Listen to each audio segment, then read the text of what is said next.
Tanzwa kuna kisisa Jesu aponesa ilo shokora ura Jesu aponesa siwisa nikatese kumiri yokwenyanza tenzia nonchichuma Jesu aponesa simitani panyanza Jesu aponesa uzanyi vanyangaziwa Jesu aponesa imbanyi washitsuwa kana vari panyanza pasiri chasorinza Jesu aponesa imbanyi mudambudzo Jesu aponesa ngeupenyu nerufu Jesu aponesa imbanyi nekufawa moyo unodamudza imbirani panguva Jesu aponesa ipa izwi pamwe yavo Jesu aponesa kuti dzizoda Jesu aponesa daidza kuponesa mumakomo nenida riore kukurira Jesu aponesa ipa izwi pamwe yavo Jesu aponesa kuti ndudzi dzizoda Jesu aponesa daidza kuponesa mumakomo nenida riore kukurira Jesu aponesa ndanzwa ngezvikomborero muri kuvapatenzi vamwe vari kugashira madonhwe mundipenyi kuneni madonhwe mundipenyi kuneni madonhwe mundipenyi musandivhure baba kana ndashataini tenzi musazondisiya mutsawe nyundipenyi kuneni madonhwe mundipenyi kuneni madonhwe mundipenyi ndanga ndiri muchitema ndine urombo ini moyo wabatwa ngepasi mundisunungurenyi kuneni madonhwe mundipenyi kuneni madonhwe mundipenyi mudzimu musapfure mabofu marapenyi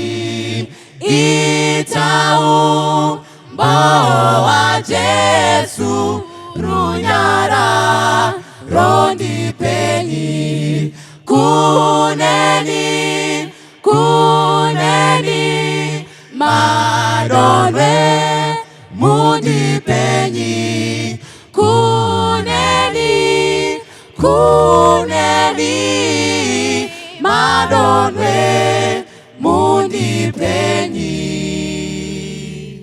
Mangwanani akanaka vana vaMwari, toda kutenda Mwari zvakare panguva ino yatasangana kuti titaure zvakare pamusoro penyaya yekusimbisana panyaya yemunamato. Tichava nenguva yekunamata tisati tapinda munyaya yedu. Baba vedu vari kumusoro kudenga, toda kutendai panguva ino yemangwanani patiri kutaura zvakare pamusoro peupenyu hwedu zvakanangana maringe nekunamata. Tibatsireiwo mwe nomwe wedu tiwane simba rekunamata, mutipowo simba zvakare rekuva vana venyu. Titendereiwo kuva nesimba rekunamatira kunyange nevamwe. Totenda zvose muzita renyu rinogara nekusingaperi. Amen. Pamangwanani ano toda kutaura nyaya iri pana Exodus chapter 32. Pana Exodus chapter 32 pane nyaya iripo toda kuti tiipe musoro wenyaya unotiyo praying from the position of advantage. Muchaona kuti pachapter 32 Moses anodaidzwa naMwari kuenda mugomo kuti anopiwa mutemo naMwari. Ari mukati megomo, Bhaibheri rinotiro akanonoka. Ari mukati megomo imomo vachitaura naMwari. Kunonoka kwaMozisi kwakusingareve kuti gore harichaonekwa, kunyangwe neshongwe yemoto haisisipo. But people had just grown weary of waiting for their leader. Bhaibheri rinotiro vakaenda kuna Aroni vakati, hatizive zvaitika kuna Mozisi uyu murume akatibudisa muIjipita. Their delay yekubva kwaMozisi kuuya kwavari paakanonoka, when they wanted to do their things, they thought of perhaps taking kubuda kwavo kubva mukuti isimba raMwari pakuti Moses. So it seemed as if Moses had become the reason yekubuda kwavo. So kunonoka kwake became the reason for their sinning. Havana kuda kubata Mwari. Because dai vakabata Mwari, reason yaibuda pachena ndeyekuti iyo kunyangwe Moses asipo, gore riripo. Kunyangwe Moses asipo, shongwe yemoto iripo. Kainditi kuvana vaMwari panguva ino, in the absence of our trusted ones, it is not a very good excuse yekuti vetinotadza nekuti tiri pano, tiri kufamba, tiri kudya, tiri kufema, tiri kuita zvatinoita, mabasa atinokwanisa kuita, tiri kuaita kwete nesimba revatungamiriri, but nesimba raMwari. So when we feel kuti vatungamiriri havasisipo, in the absence of many leaders, it is also soothing sevana vaMwari kuti tizive kuti God is still occupying his throne. Ndosaka Isaiah pagore rekudanwa kwake, chapter 6 yaIsaiah anotiye pagore rekufa kwamambo Hosea, ndakaona She vakagara pachigaro kudenga. Kureva kuti mukati menguva dzatinenge tiri kukuunika, when we cannot see and feel the presence of others, it is so soothing to know that our God in heaven is still occupying his throne. So this journey yekufamba kwedu tienda kumusoro kudenga apo Jesu asati achazotitora, in this exodus of ours, there are times when our pastors, our parents, our partners, etc., our leaders, there are times when we may miss them along the way. But the journey yatakatarisana nayo inotiyo munhu waMwari, journey on, because the presence of God is so sure. Aaron nekutya vanhu anoti hunzai zviri munzeve, negold riri pakati penyu. Bata pfungwa zvakare kuti the same gold rakapiwa naMwari muchapter 11 yaExodus through a favor yavakaitirwa kumaEgyptians. The same gold in chapter 25 yaExodus verse 8, 9. The same gold was used kuvaka the sanctuary. But the same gold rakabenefitwa kubva kuEgypt kubudikidza nefavor yaMwari was also used here to build idols. These are things that we need to be careful about. Tende Mwari nezvaakatipa kuti all in all, let us serve God with all what he has given us, or given an opportunity yekuti zviwane. Bible rinoti Aaron akaveza chimhuru akatodeclare fast nefeast. Mwari adzoka, Moses adzoka, Mwari amuudza kuti vanhu vatadza pazasi apa. Bible rinoti Aaron anoti angokanda mukati memoto pakabuda chimwari ichochi. People were retracing their way back kudzokera kuEgypt. Mwari akava nehasha zvikuru pamusoro penyaya iyoyo. Saka kubva pavhesi ya8 tisati tanamata, ivhesi yatoda kuti tibate tobva tataura zvishoma tova nenguva yekunamata. Verse 7 inoti, and the Lord said to Moses, go get down, for your people whom you brought out of the land of Egypt, ye have corrupted themselves. They have turned aside quickly out of the way which I commanded them. They have made themselves a modeled calf, and worshipped it, and sacrificed to it, and said, this is your God, O Israel, that brought you out of the land of Egypt. There's so much confusion in this thing. Vanhu vari kuti Moses anonoka uyo akatibudisa muEgypt.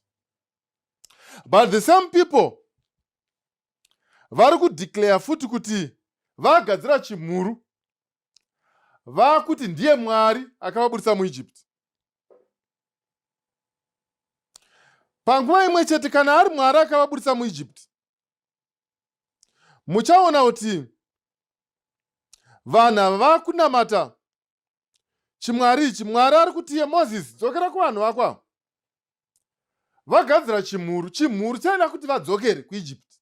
Ndo yavapfungwa. Zvikanzi Mwari pavhesi ya9 anoti, and the Lord said to Moses, I've seen this people, and indeed it is a stiff-necked people. Now therefore let me alone. Moses usapindire panyaya iyi. Inini saMwari ndakuita without your counsel.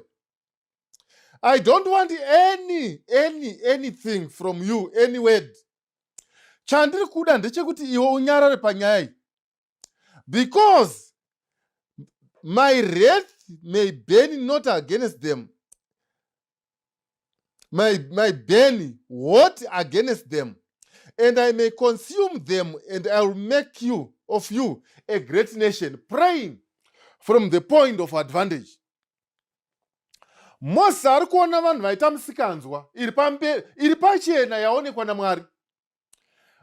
Moses ane nhoroondo how God has taken these people out of Egypt. They know, and he knows the route yekwavakabva naMwari.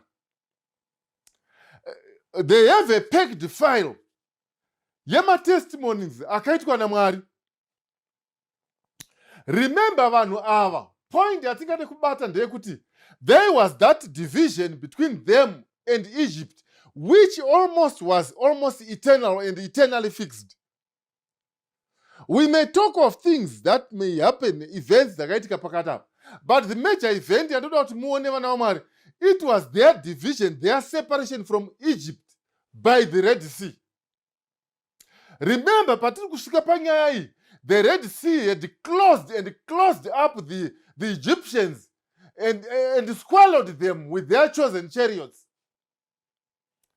So we can safely say kuti the demarcation between Egypt and Israel was so fixed zvekuti hakuna imwe nzira yaidzokereka nayo kuEgypt without God opening the Red Sea again.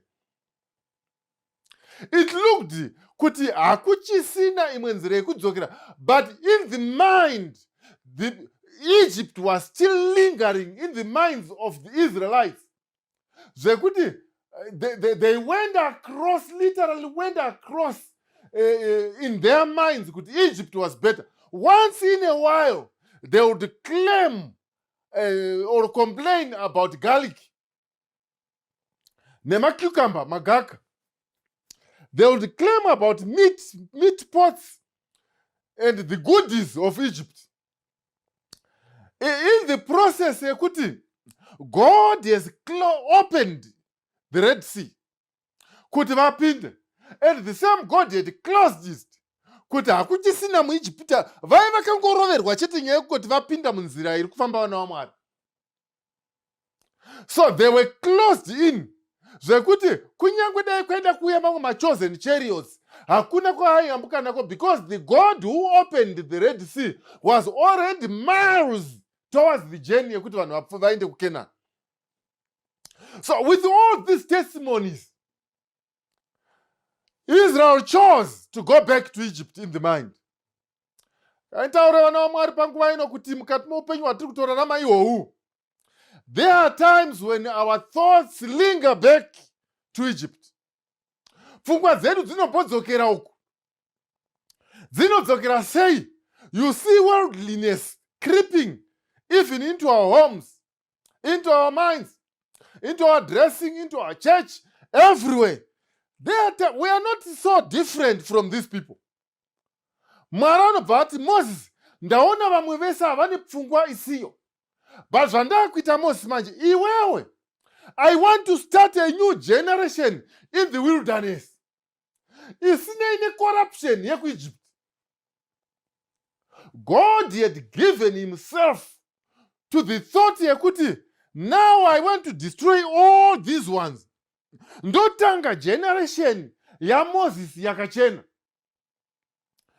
I would see if I were there.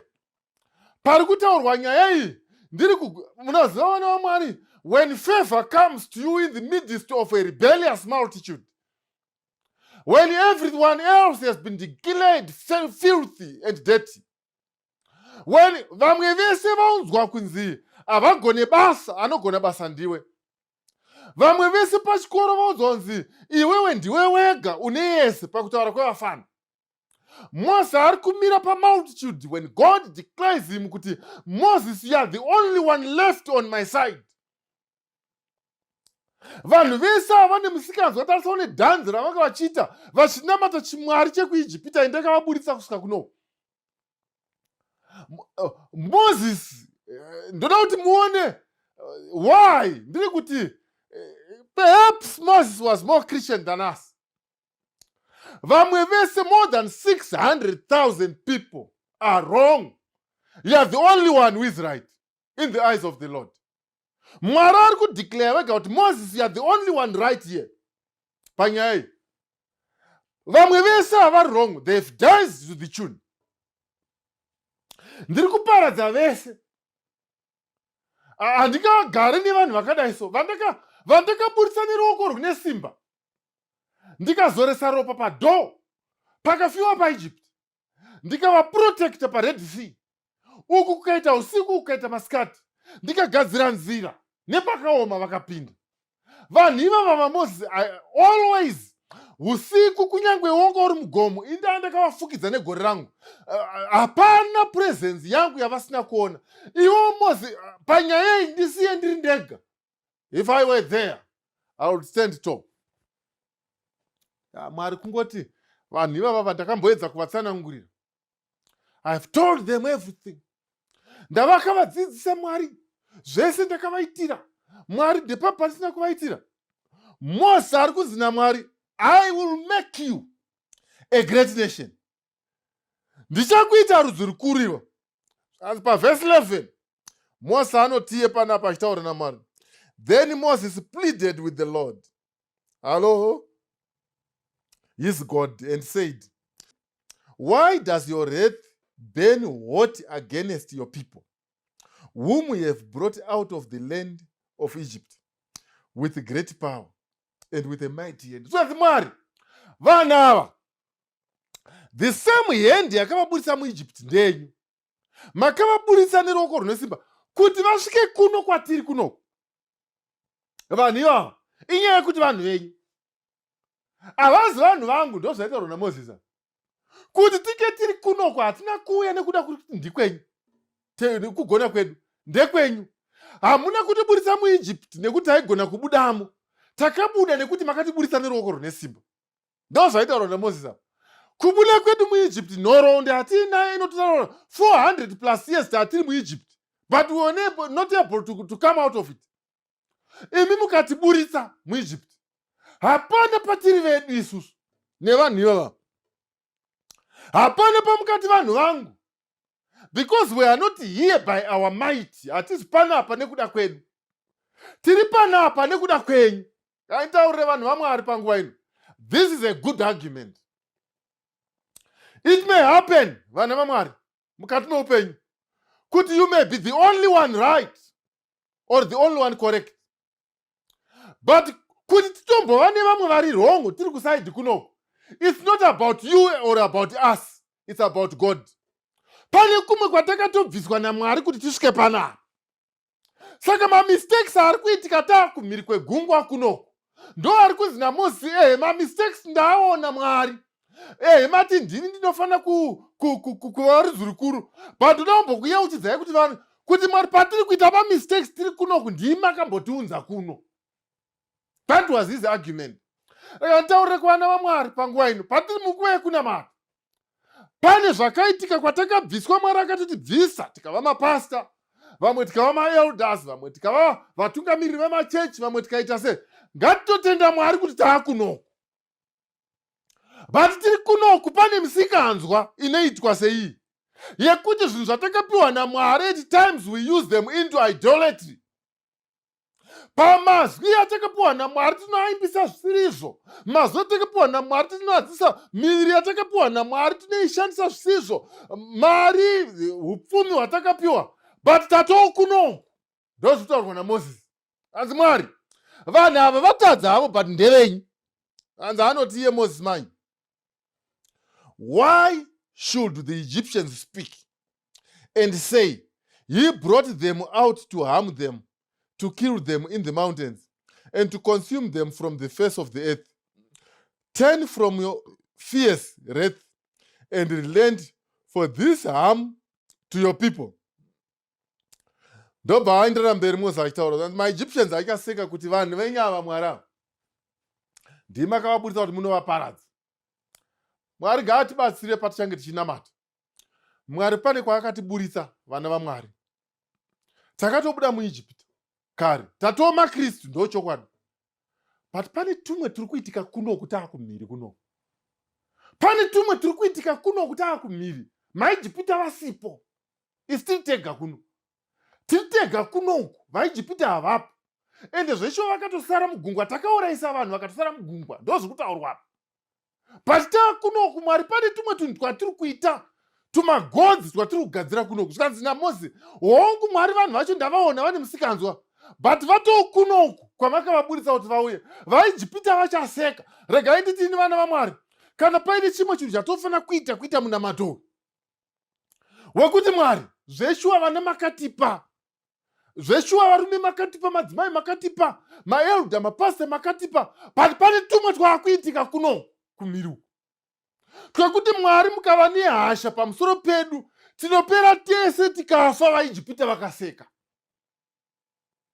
Praying from the point of advantage. Ndiwe wega wasara uri kurizina naMwari. Mwari tinzwei, vanhu venyu vatadza ndivava. Ini ndiri ndaingoti nevana vangu Mwari maite henyu zveshuwa Mwari ndaingiziva kuti denga rinoona. But Mwari maite henyu kuti maona izvi. Ini nevana vangu tobva totopinda toponeswa. Vamwe vese osara mugwenga. But Mozisi ari kuti kana kwatakabviswa naMwari uyu takabviswa neruoko rune simba. And also inini saMozisi, I understand where God took me. I murdered an Egyptian in Egypt. Ndikatiza ndikainda And God passed through my Midian. Akati Mwari ndoda unobudisa vanhu kuIjipiti but ndauya nekuno kuzokutorawo kuti uende nevamwe ubude. Moses could have been in the pyramid now if God did not pass through Midian. But akazvisa kuti kwandakatorwawo Mwari akanondikokota akauya akandipinza panhoroondo yevanhu ava. Dai pasina vanhu ava kuponeswa kwavo kwangu kwainetsa nekuti Mwari ndiye wavakavinga kudenga kubva kudenga kuya kuzoburutsa. Saka ndakabuda kuti ndisvike panapa pandakuda kupromotwa naMwari apa. Ndakaponeswa nekuda kuti vanhu ava vanga vari mucaptivity. Mwari ndobva achuza kuti apfuuro achinditora ndiende navo. Nhasi vaita musikanzwa manje vanhu vaya vanova reason yakanondikwekweta kuMidian. Ndoti Mwari ngavafire mugwenga. Mwari ndiswireiwo tsitsi. Ndikuudzai vana vaMwari, pane tiri kuitika kuno. Pataa kumhiri kuno pane tiri kuitika, but Mose ari kuti hazviite Mwari. Rangarirai. Verse 18. Remember Abraham. Remember Isaac. Remember Israel, that's Jacob, your servants, to whom you swore by your own self, and said to them, I will multiply your descendants as the stars of heaven, and all of the land that I have spoken of, I give to your descendants, and they shall inherit it forever. Pleading with God. So the Lord relented from the harm which he said he would do to his people. And Moses turned and went down from the mountain with the table were in his hand. The tablets were written on both sides, on the one side and on the other side they were written. Now the tables were the work of God, and the writings was the writing of God engraved on the tablets. Sam John Moses anoti hazviite kuti vanhu ava vaurayiwe. Imimi Mwari vanhu ava makavaburitsa mukati meIjipita for your sake. How do you want to kuuraya this kind of a legacy yaMwari anoburitsa vanhu vake? Nzwiraiwo vanhu venyasha.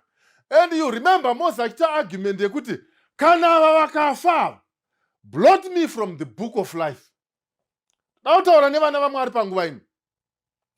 There are times when we meet these circumstances, when you are the only one correct, when you are the only one right, and the pachechi papapo kana wakatotarisa Mwari anokwanisa kutokonfirma kuti ndiwe uri right.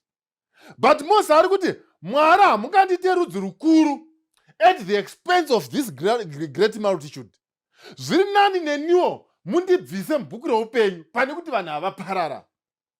Because of that is one qualification that qualified Moses to be the redeemer of the Exodus, achikwetwa to the redemption that we get in Christ. Because he offered himself to be burnt together with those who were naughty before God. Ndiri kuti ini vana vaMwari patiri kunamata, ngatiregei kukangama kunamatirawo kunyangwe tiri place of advantage, position of advantage. Kuti kunyangwe vamwe vese vari wrong, kunyangwe chikoro chese chiri wrong, kunyangwe chechi yese iri wrong, kunyangwe conference yese iri wrong, kunyangwe nyika yese iri wrong, iwe uri one uri right, simudza maoko ako unamate kuti Mwari, for the sake of your people, vamakaburitsa vaita musikanzwa vakumhiri kuno, Mwari varegererei for the sake of your word. Zuva ranhasi toda kukoka ivo kuti vaone netsika yekunamatira kunyangwe vari wrong, iwe uri right. Most of the times I've seen people vanofara when others are in the wrong, and they are the only ones who are in the correct. And zveshuwa vanenge vachitori right, but tinokangamwa kuti tinge tiri kuno kumhiri kuno, kuti kwatiri correct kunoko Mwari akapfuura nekuMidian akatitora. Saka kuparara kwevanhu puts your call into shambles. As Christians, let's learn to pray for others. Job kwanzi nguva nenguva aiti kana vana vake vakaenda kunoita mutambo naiyewo Job vana vake vakanoita mutambo. Kwanzi Job aitora nguva imwe neimwe kuti avaitire chipiriso chekuti zvimwe vatadza. Nawo Mwari ngatitorei nguva inei mukati menyika yevana vasisateerere. Let us take time to intercede. Hongu baba muri right pamaprinciples enyu, mai muri right, but vana they have chosen another route. Mose ari kuti Mwari nzwireiwo vana vedu tsitsi. Pamwe pacho murume ari wrong, iwe uri right. Don't run and rush kumhanya kuudza nyika yese how wrong somebody is. Ona zviri kutaurwa naMozisi panapa. Mose ari kuti Mwari vana ava zveshuwa vaita chimhuru chinooneka ichi chirapa ichi, but musavaurayi. How often times muchato yedu the next thing that you murume wangu akaipa akazodai you right palakadzi all over. Moses did not do that. Ari kuti Mwari vatadza, but vanzwirei. Vakadzi vakaita mistake ya Mwari atadza mukadzi wacho. Ichokwadi, unotori nepoint. Uri murume akamira paposition yakanaka. Atadza murume wako, atadza. Moses ari kuti Mwari koko makambotibvisa kwese uko, tonyarira pano. Mwari munzwireiwo tsitsi. Omukafa Joseph na Mary ane nhumbu, anoti arega ndimurambe kabisira vanhu vasingazivi. Moses ari kuti praying from the point of advantage. You can pray for others. Iwe uchitori right, vamwe vese vari wrong. Pray for them. Baba vedu vari kumusoro kudenga, tokutendai zvakare panguva ino. Nenguva yamatipa atipewo simba rekunamatira vamwe kunyange matideclare kuti tiri right. Tinokumbirawo Mwari kuti mutibatsire panyaya iyi. Mutinzwirewo nyasha mukati menguva yerwendo urwu, apo pazvinofamba nenzira isiyo, asi tatoyambuka gungwa. Mwari tibatsirei. Totenda zvose muzita renyu rinogara nokusingaperi. Amen.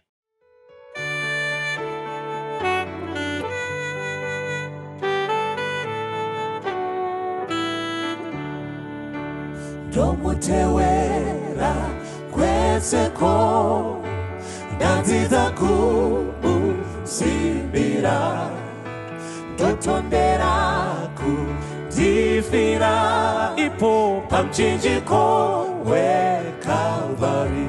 Ishe Jesu wanditungamira imo murwendo rwese nguva dzese.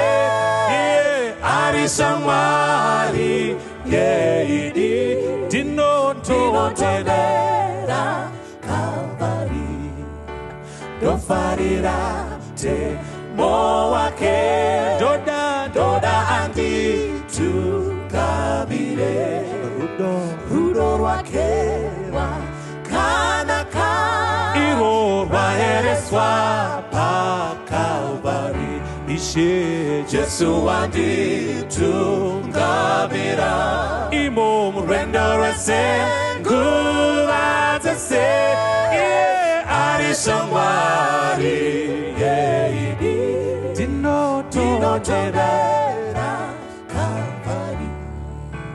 Ndinofamba ndisingatyi, ndofara na Kristu pedyo, ndosimbira chaona iyo shamwari yepaKalvari. Ishe Jesu wanditungamira imo murwendo rwese nguva dzese. Arisa Mwari yeidi ndinotondera Kalvari. Jesu wanditungamira imo murwendo rwese nguva dzese. Arisa Mwari yeidi ndinotondera Kalvari. Ndinotondera Kalvari. Ndinotondera Kalvari. Ndinotondera Kalvari.